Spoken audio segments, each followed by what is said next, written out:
पिछले कुछ हफ्तों से लद्दाख एलएसी पर हलचल काफी ज्यादा बढ़ चुकी है। ट्रूप्स की मूवमेंट दोबारा से तेज हो गई है। बड़ी मात्रा में आर्मी के ट्रूप्स की डिप्लॉयमेंट हो रही है, जिसको देखते हुए कयास लगाए जा रहे हैं कि सीमा पर भारतीय और चाइनीज सेना के बीच कुछ भी बड़ा हो सकता है। पिछले कुछ सालों की बात करें तो एलएसी से सटे इलाकों में अब इंफ्रास्ट्रक्चर और रोड कनेक्टिविटी का काम पहले के मुकाबले काफी तेजी से चल रहा है, जिसकी वजह से अब भारतीय सेना के जवानों की डिप्लॉयमेंट के साथ साथ आर्टिलरी, तोपें, टैंक्स वगैरह की डिप्लॉयमेंट पहले के मुकाबले अब थोड़ी ज्यादा तेजी से हो रही है। भारत और चाइना दोनों देशों के बीच सीमा विवाद की बात करें तो ये बस पहाड़ी क्षेत्र या फिंगर 4 से 8 के बीच तक सीमित नहीं है, बल्कि दोनों देशों के बीच में ये स्थिति पैंगोंग लेक के अधिकार क्षेत्र को लेकर भी बरकरार है, क्योंकि पैंगोंग लेक का कुछ हिस्सा भारत के क्षेत्र में आता है तो वहीं बाकी का कुछ हिस्सा उस इलाके में आता है जिसको फिलहाल चाइना कंट्रोल कर रहा है। इसकी वजह से कई बार पैंगोंग लेक में चाइनीज बोट्स भारत की सीमा में आ जाती हैं और कई बार भारतीय बोट्स चाइना के कंट्रोल वाले पैंगोंग लेक के हिस्से में चली जाती हैं। वैसे ये बात भी सच है कि पैंगोंग लेक में जो चाइनीज पीएलए के पास बोट्स थी वो भारतीय बोट्स के मुकाबले ज्यादा एडवांस थी, जिसकी वजह से पैंगोंग लेक में उनके पास थोड़ा सा एज था। जमीनी और हवाई स्तर पर तो भारतीय सेना और वायुसेना चाइना को भरपूर टक्कर दे रही है, लेकिन अब पैंगोंग लेक में भी कोई कमी ना रह जाए, भारतीय सरकार ने अब इसका भी इंतजाम कर लिया है, जिसके बाद चाइना को जो पैंगोंग लेक में बढ़त मिली थी वो काफी हद तक खत्म हो जाएगी।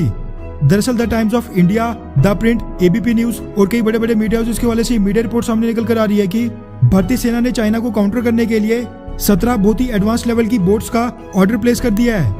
रिपोर्ट्स के मुताबिक ये बोट जो भारतीय सेना खरीद रही है ये लगभग 35 फीट लंबी होंगी, यानी एक आम ट्रक या फिर बस के डबल। इनकी मदद से भारतीय सेना पैंगोंग लेक में अपनी मूवमेंट और भी सक्रिय तरीके से कर पाएगी और किसी भी विवाद की स्थिति में बेहद कम समय में तेजी से बड़ी संख्या में ट्रूप्स की डिप्लॉयमेंट संभव हो पाएगी।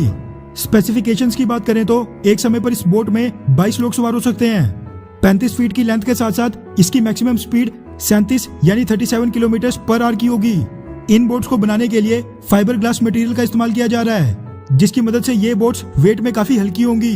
मीडिया रिपोर्ट्स के मुताबिक भारतीय सेना ये boats Goa based Aquarius shipyard private limited से खरीद रही है, जिनमें से कुछ बोट्स भारतीय सेना को हैंडओवर भी कर दी गई हैं और बाकी की बोट्स सितंबर के महीने तक डिलीवर भी हो जाएंगी। वैसे द प्रिंट मीडिया हाउस की रिपोर्ट के मुताबिक अभी तक इन बोट्स पर किसी भी तरह के हथियार फिटेड नहीं है, लेकिन भविष्य में जरूरत पड़ने पर वो भी किया जा सकता है। वैसे आपको बता दूं कि इससे पहले भारतीय सेना ने पैंगोंग लेक पर इतने एग्रेसिव तरीके से चाइना को कभी भी कन्फ्रंट नहीं किया था, क्योंकि चाइनीज पीएलए के पास पैंगोंग लेक में भारत से काफी ज्यादा एडवांस बोट्स थी। मगर अब इस तरह की बोट्स भारतीय सेना के पास आने के बाद अब ये माना जा रहा है कि पैंगोंग लेक में भी दोनों देश अब आमने सामने आ जाएंगे।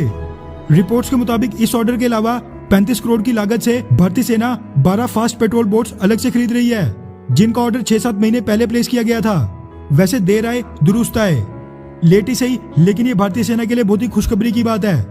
खैर, सेना के लिए हथियार और साझा सामान खरीदने के मामले में क्या आप मोदी सरकार से संतुष्ट हैं? हाँ या फिर नहीं, नीचे कमेंट करके अपनी राय जरूर बताएं।